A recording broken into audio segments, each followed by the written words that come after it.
No Evangelho segundo escreveu Mateus, último capítulo 28, a partir do versículo 16. Enquanto os irmãos localizam, já quero aqui agradecer a oportunidade que nos foi confiada, a cada um dos irmãos que estão aqui na minha retaguarda. E eu creio que o Senhor ainda tem algo para falar conosco nessa noite, né? Se já fosse momento de irmos para nossas casas, pode ter certeza que o Senhor ele já falou conosco essa noite e Ele se faz presente nesse lugar. Amém? Mateus 28, do 16 em diante, que vai nos dizer assim: Então, os 11 discípulos partiram para a Galileia e foram para o monte onde Jesus tinha dito que eles o encontrariam. A minha tradução é um pouquinho diferente, 17.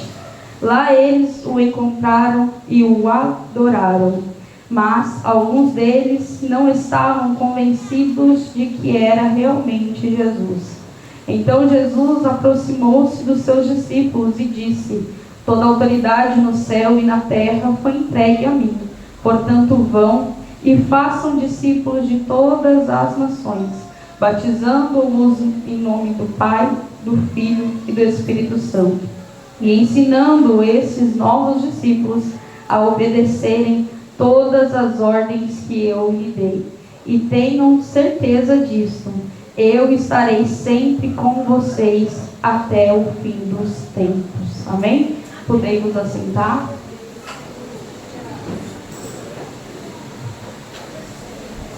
A palavra que o Senhor colocou no meu coração, confesso que ela é muito conhecida da igreja, né? E no quesito de culto missionário, né? No qual traz por título de missões. Sabemos nós que nós temos uma ordenança a se cumprir, né? Não somente uma opção. Jesus não disse que nós teríamos essa escolha de fazer ou não, mas Ele deu uma ordem para nós irmos e fazer discípulos.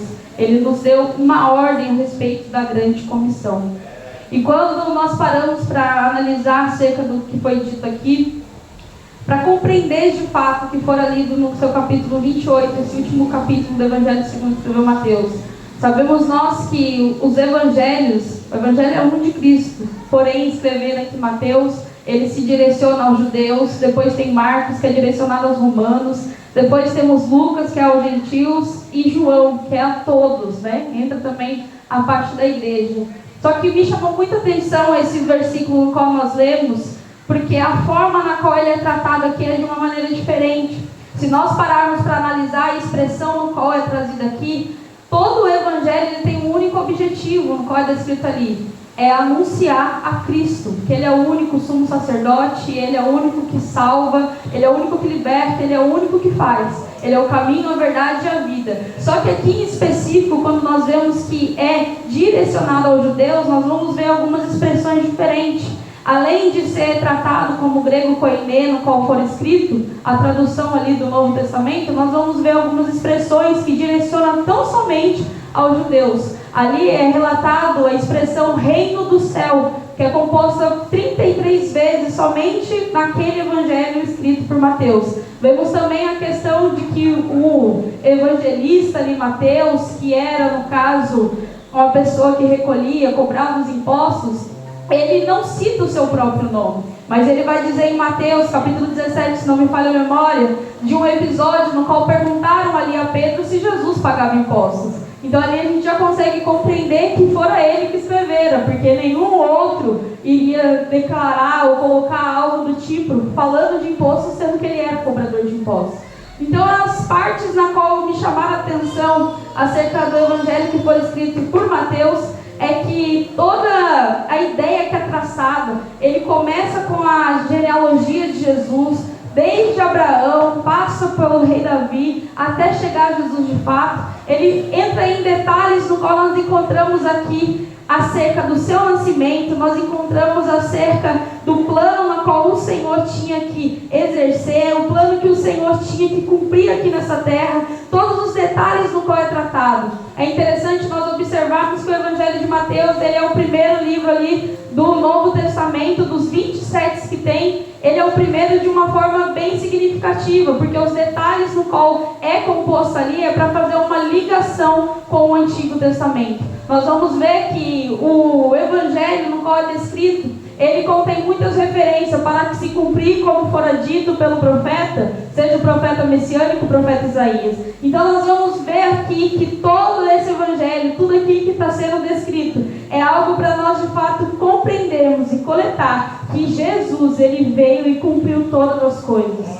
Jesus, no caminho de Emaús, quando ele está ali com os discípulos, em Lucas capítulo 24, se nós formos ver o versículo 27, ele vai falar propriamente dito aos discípulos que ele de fato estava para cumprir a Tanakh, que é a Torá, que é o Neviim e é o Ketuvim. Ele está dizendo, olha, tudo que eu estou passando aqui nessa terra, tudo que eu vou passar aqui é para se cumprir aquilo que já foi escrito na lei, no Pentateuco, aquilo que já foi descrito pelos escribas, aquilo que já está dito no Antigo Testamento. Eu vim aqui para cumprir. Se nós formos ver acerca dessa Tanakh, ela tem 24 livros. Aí você fala assim, mas irmão, o Antigo Testamento tem 39, mas a diferença ali que não era dividida em 1 Samuel, 2 Samuel, 1 Crônica, 2 Crônica. Desses livros aí era somente um. Então ali ele está falando, ó, os 24 que completa aqui a Tanakh, eles estão dizendo a respeito de mim. Eu vim para se cumprir tudo isso. Eu não estou aqui para falar contra a lei, eu não sou contra Moisés, eu estou aqui para provar que eu sou filho de Deus nessa terra, que eu vim aqui de fato cumprir o plano perfeito que o meu Pai estabeleceu sobre a minha vida.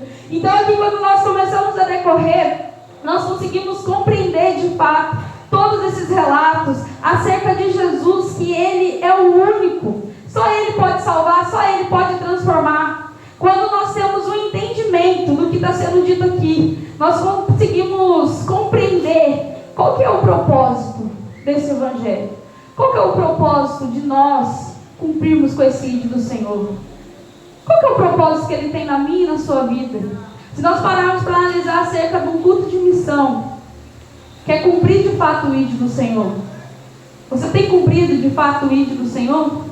Cada um de nós que fomos alcançados aqui nessa terra, foi porque alguém cumpriu esse ID. Eu costumo dizer que aqueles que dizem, né, eu nasci num berço evangélico. Essa expressão ela chega a ser até meio redundante. Como assim nasceu num berço evangélico? Talvez numa maternidade, hospital, qualquer outro lugar. Mas um berço evangélico? Calma lá, em algum momento da sua vida você vai ter que ter um encontro verdadeiro com Cristo. Você vai ter que reconhecer Ele de fato como o único e suficiente Salvador da sua vida. Em algum momento Ele vai confrontar, porque a palavra dele não é para massagear o ego. A palavra dele é aquela que traz confronto, é aquela que de fato transforma a vida do ser humano. Se nós pararmos para analisar acerca do diálogo dele com Nicodemos, ele vai dizer, aquele que não nascer de novo não pode ver e não pode entrar no reino dos céus. Você está na organização da igreja ou você está no organismo de fato de Cristo? Você está buscando cumprir com essa ordenança que o Senhor deu, que nós precisamos cumprir com isso, que nós precisamos trazer almas que estão lá fora, precisamos anunciar a parentes, amigos, colegas de trabalho, que esse Senhor, Ele faz o impossível. Em Colossenses 4:5, vai falar que nós precisamos usar o nosso tempo com inteligência para com aqueles que estão lá fora. Nós precisamos usar de fato essa presença que nós temos do Senhor para impactar vidas lá fora.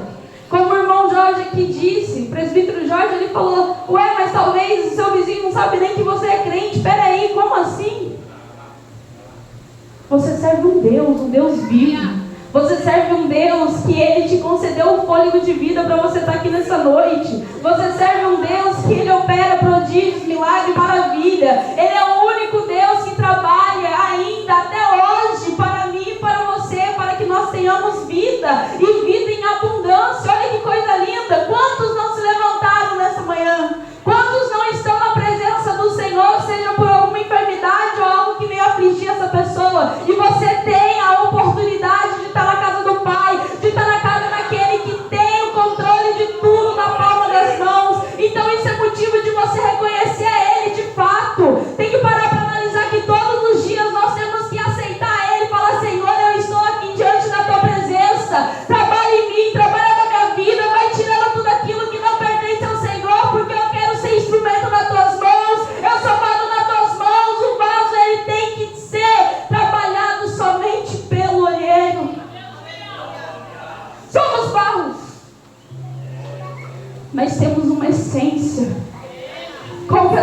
essência nessa noite? O que o Senhor está sentindo de você? O que o Senhor está observando quando Ele olha para a sua vida, quando Ele olha quando ninguém está vendo, quando o seu caráter, qual que é o seu caráter diante da presença do Senhor? Entenda isso. A expressão igreja, eclésia, somente no Evangelho no qual escreveram aqui Mateus, ela é descrita 3 vezes, e é só nesse Evangelho que vai estar escrito de fato igreja. Estou falando do Evangelho. 3 vezes é mencionado ali, entre o capítulo 16 ao capítulo 18. Nós somos igreja, templos do Espírito Santo. Isso significa que eu e você tem um propósito, tem que cumprir com esse ID, porque se eu e você não cumprirmos, se eu e você não colocar em prática, quem que vai? Como? É muito fácil nós levantarmos nossas mãos e dizer: ah, Maranata, ora vem, Senhor Jesus. É muito bom no momento de adoração nós levantarmos as nossas mãos e dizer: Senhor, eis que breve vem, eis que o Senhor não tarda, eis que o Senhor está vindo. Mas deixa eu te lembrar nessa noite, eu tenho certeza que você tem um ente querido, eu tenho certeza que você tem um parente que ainda não conhece a Cristo, eu tenho certeza que você tem um amigo que nas horas mais difíceis ele estava ao seu lado, mas ele ainda não conheceu esse Cristo. Está faltando o que para você apresentar isso para Ele? Nós temos que parar de ser egoísta e querer a salvação só para nós. Ah, irmã, mas a salvação individual é de fato. Iremos prestar conta. Mas tem muitos ainda que precisam ser alcançados pela palavra do Senhor. Essa palavra que transforma, a única palavra que realmente faz. Só Jesus para ter misericórdia de cada um de nós. Só Jesus para nos dar graça de fato. Porque se nós pararmos para analisar neste momento no qual eu li aqui os versículos, a questão no qual está sendo tratada aqui, Ele tinha sido ressuscitado. Ele ressuscitou de fato. E agora nós estamos num período entre essa ressurreição e a sua segunda vinda. E aí, o que você está fazendo? Ele vai voltar. Ele vai voltar porque a promessa que Ele fez, a palavra que Ele deixou para nós encontramos lá no Evangelho segundo escreveu João, capítulo 14, a partir do versículo 1, fala assim: não se turbe o vosso coração, credes em Deus, credes também em mim. Na casa do meu Pai, olha o que Ele está dizendo: na casa do meu Pai há muitas moradas. Se não fosse assim, eu não vos teria dito, pois vou preparar-vos lugar. E se eu for para preparar lugar, virei outra vez e vos levarei para mim mesmo, para que onde eu estiver estejais vós também. Mesmo vós sabeis para onde eu vou e conheceis o caminho. Olha que coisa linda, Ele está preparando. E Ele vai voltar. Quando nós conseguimos compreender todo esse contexto e vemos que o Evangelho aqui no qual discorreu Mateus, a partir do seu capítulo 21 até o 28, que é o que nós lemos, um quarto ali, um terço da mensagem completa, Ele falou tão somente dos últimos dias de Jesus. Olha para você ver a dedicação. Jesus, Ele deixou claro que Ele ia passar por aquilo. Jesus, Ele deixou claro que Ele ia padecer. Mas o momento da dor, Ele de fato é difícil lembrar. Talvez você esteja passando num momento difícil, mas o Senhor está te lembrando nessa noite: eu te fiz uma promessa, minha palavra está sobre você e eu faço com que a minha palavra se cumpra na sua vida, mas não é de qualquer jeito, não é de qualquer maneira. Sabemos que tudo quanto aqui está descrito somente aconteceu, e essa ordenança na qual o Senhor dá aos seus discípulos: ide e fazei, essa grande comissão que é imposta, é tão somente após sermos revestidos pelo Espírito Santo. É tão somente quando nós buscamos encher de fato do Espírito Santo. Porque quando você se enche do Espírito Santo, vai se cumprir o que fora dito, e muitas das vezes é repetido no livro de Atos dos Apóstolos ou Atos do Espírito Santo, quando fala assim que o Espírito Santo conduzia, que o Espírito Santo, enquanto eles oravam, enquanto eles jejuavam, o Espírito Santo falava: ei, peraí, separa aí para mim Barnabé e Saulo, separa eles aí para mim, porque eu vou enviar para a obra. É o Espírito Santo que faz, é Ele que convence, é através dele que você vai conseguir alcançar vidas. Santo não é por força nem por violência, mas é através da palavra do Senhor. É através dessa única palavra que é viva e eficaz. Essa palavra vai fazer grandes coisas. Os versículos aqui que lemos, do versículo 16 ao 17, nós percebemos que após a morte de Judas Iscariote, o versículo vai falar que os 11 estavam ali aguardando a Jesus. Eles permaneceram, eles estavam aguardando a Jesus. E nisso, quando começa a decorrer, a palavra do Senhor é muito clara em dizer no versículo 18 e 20 que eles precisariam cumprir com esse ide, fazer, precisavam ganhar, eles precisavam discipular, eles precisavam cuidar para depois enviar essas pessoas. Se nós observarmos no período no qual nós estamos, no quarto trimestre da Escola Bíblica Dominical, a revista dos adultos está falando acerca de missões. E é coisa linda o que nós temos aprendido ali, e hoje em específico falamos sobre a responsabilidade. A responsabilidade que eu e você tem com os missionários que estão no campo. Talvez você não consiga ir, mas nós temos a obrigação de orar, de jejuar, contribuir. Nós temos a obrigação de pregar. Você fala assim, mas eu vou para onde? Uma porta do seu lado. Se tiver uma porta que não conhece a Cristo, se tiver uma pessoa que não conhece a Cristo, ali vai ser o seu campo missionário. Ali vai ser o seu momento de falar desse amor, né? O momento de você expressar esse Jesus para essa pessoa. É através desse propósito que nós precisamos compreender que quando o Senhor fala que batizar, significa que essa pessoa, quando ela tem um encontro com Cristo, quando ela se une a Cristo de verdade, o velho homem tem que morrer. Eis que faço nova todas as coisas. Que passou? Passou. Por isso eu digo que todos os dias o crente precisa reconhecer. Todos os dias o crente precisa descer. Todos os dias o crente precisa se encher. Todos os dias, porque ainda que algum dia você fale, irmão, mas não dá, eu não consigo, eu não estou suportando mais essa luta, mas no momento que você desceu, que talvez você achou que não precisava, foi o suficiente para te encher e fazer com que você passe nessa dificuldade agora. É o suficiente para fazer com que você permaneça firme na palavra do Senhor. É o suficiente para você ficar firme na casa do Senhor. Não é um mar de rosas. Nunca foi. E não vai ser agora que vai ser.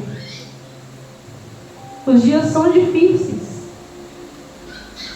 Só que o Senhor lhe deixou uma promessa.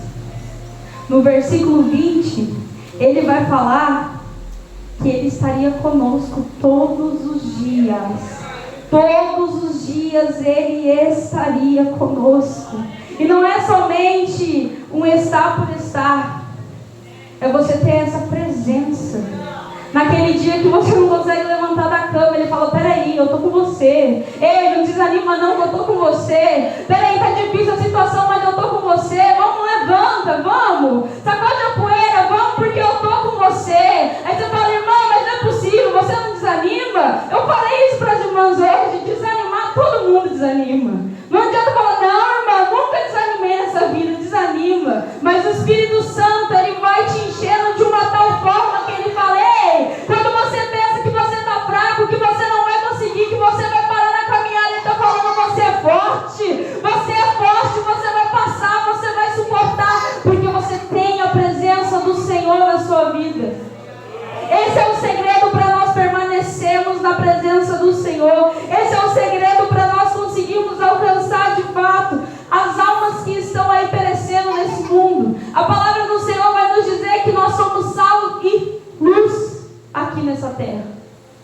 A palavra do Senhor vai dizer que o Evangelho é boas novas. Quantas pessoas precisam ouvir esse Evangelho? Quantas pessoas precisam ter esse contato com o Senhor? Quantas pessoas precisam conhecer esse Cristo que eu e você servimos? O mundo só não está em escuridão total por causa de mim e você. O mundo só não deteriorou de vez porque nós somos sal. Lembra antigamente quando colocava a carne lá no sal para não estragar? É porque eu e você estamos aqui ainda. Então cumpra esse ide. Faça realmente o teu propósito valer.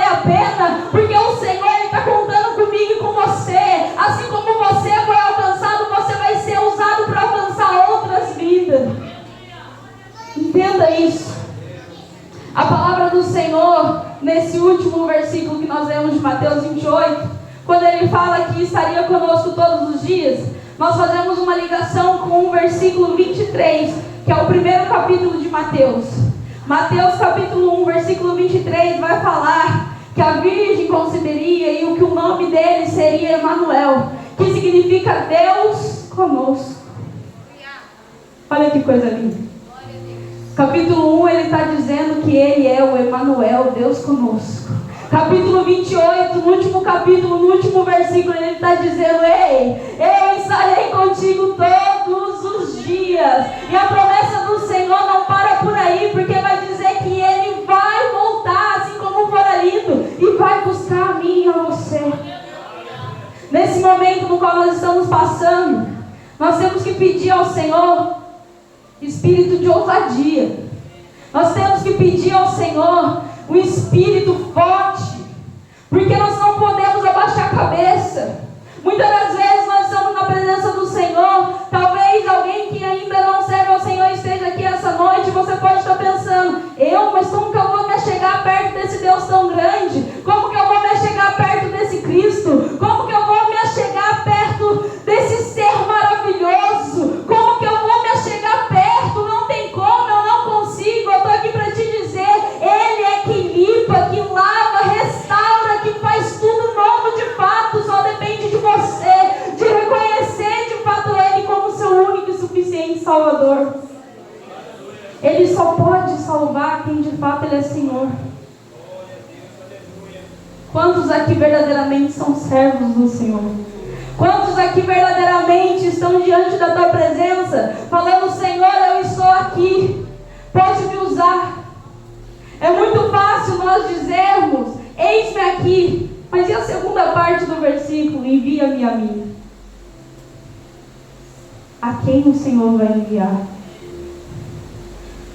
O Senhor está a observar a sua igreja, aqueles que de fato estão dispostos a cumprir esse ID, aqueles que de fato estão com sede, estão sedentos dessa palavra, aqueles que buscam essa presença. Nós precisamos dessa presença todos os dias na nossa vida. Se nós conseguirmos compreender quando trata-se essa questão de ousadia. Eu estava meditando na palavra do Senhor e eu achei interessante. Vou até ler o versículo para os irmãos, quando vai nos dizer lá em 1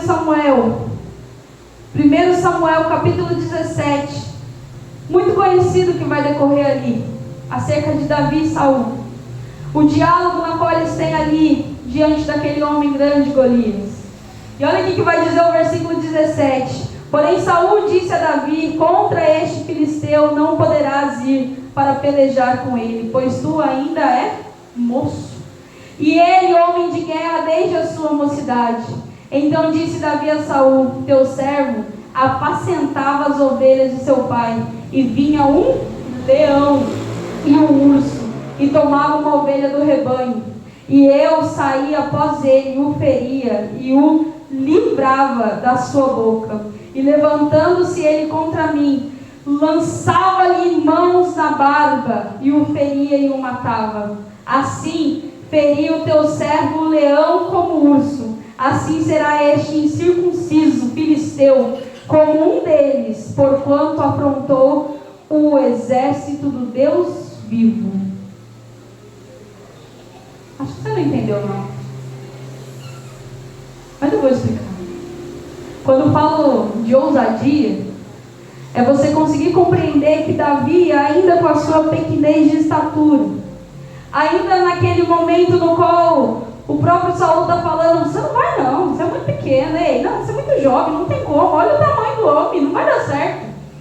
Ele está falando assim: quando eu estava apacentando as ovelhas de quem? As ovelhas eram dele? Não, as ovelhas eram do pai. Enquanto eu estava apacentando ali as ovelhas do meu pai, vinha o urso, vinha o leão. Deixa eu te falar, se o urso, o leão aparecer na sua frente, o que você faz? Você vai para cima dele? Você vai correr e enfrentar o urso, vai enfrentar o leão? Primeira coisa que nós fazemos é correr, se esconder. Mas Davi está dizendo aqui: vinha o urso, vinha o leão, e eu corri atrás porque ele pegou a ovelha do meu pai.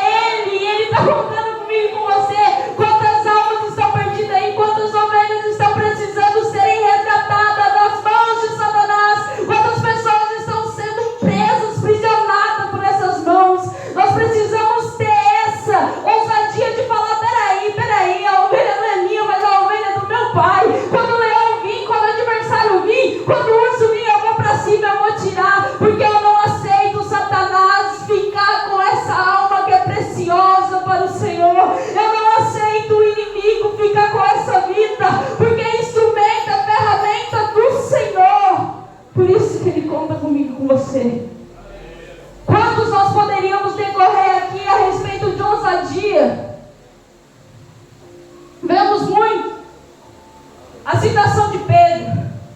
Pedro andou sobre as águas. Mas quantos tinha no barco? Quer viver o extraordinário? Quer viver aquilo que ninguém nunca viveu? Quer que as promessas do Senhor se cumpram na sua vida? Quer de fato falar, ó, eu sou pequeno, mas meu Deus é grande? Quer de fato falar assim, ó, pode vir quem vier, porque o meu Deus é o Deus dos exércitos, Ele faz o que Ele quer, da forma que Ele quer, e se Ele prometeu, Ele vai cumprir, porque a palavra é dele, não é minha.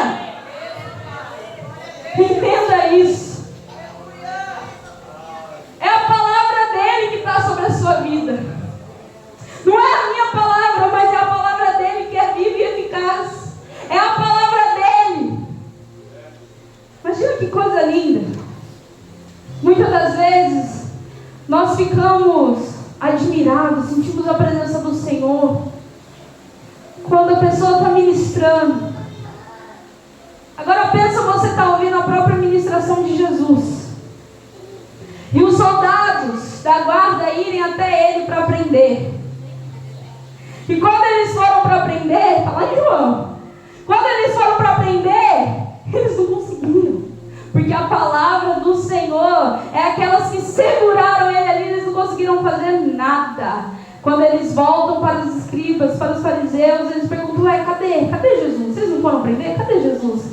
Nós não conseguimos. Não há outro homem com essas palavras. Ei, deixa eu te falar, esse Jesus, ele tem uma promessa na minha e na sua vida. Esse Jesus, ele tem a palavra de vida. Esse Jesus é o mesmo que bateu no peito e falou, eu sou o caminho, a verdade e a vida, e ninguém há de ir ao Pai se não for por mim.